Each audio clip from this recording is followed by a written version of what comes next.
ग्रामीण भागाच्या आणि शेतकऱ्यांच्या दृष्टीनं या सभागृहाचे ज्येष्ठ सदस्य अरुण अण्णांनी अतिशय चांगला प्रश्न सभागृहापुढे आणलेला आहे। कुठली लक्षवेधी चालू आहे?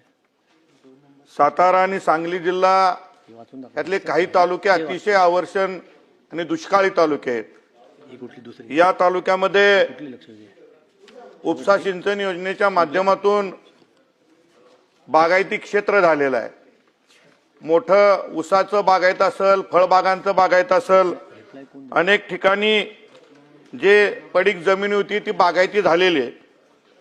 आणि अशा परिस्थितीमध्ये जे विजाचं जे जाळं आहे, जे ट्रान्सफॉर्मर असतील, तारा असतील, खांब असतील, हे जवळजवळ 30-40 वर्षापूर्वीचं जाळं आहे। मंत्री महोदयांनी उत्तर दिलं, परंतु फार कमी त्यामध्ये बदल झालेला आहे। कॉन्ट्रॅक्टरच्या बाबतीत तीच परिस्थिती आहे।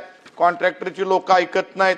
अनेक शेतकऱ्यांची मुलं त्या ठिकाणी शॉक लागला जातोय, दगाफटका होतोय। मला या निमित्तानं एवढंच सांगायचं आहे की हे जे जुनं जाळं आहे हे लवकरात लवकर बदलून नवीन यंत्रणा आपल्याला उभी करावी लागेल। यासाठी आपण काही करणार आहोत का? आणि दुसरा विषय असा आहे की दुष्काळी भागात बागायती क्षेत्र झाल्यामुळं जे ट्रान्सफॉर्मर आहे हे जुनेच आहेत आणि 65 HP ट्रान्सफॉर्मर असेल त्याच्यावर जवळजवळ 150 HP लोड आहे। ते ट्रान्सफॉर्मर जळतायत आणि परत त्या ठिकाणी 65 HP ट्रान्सफॉर्मर आपण देतोय, परत 7 दिवसात ते ट्रान्सफॉर्मर जळतेत।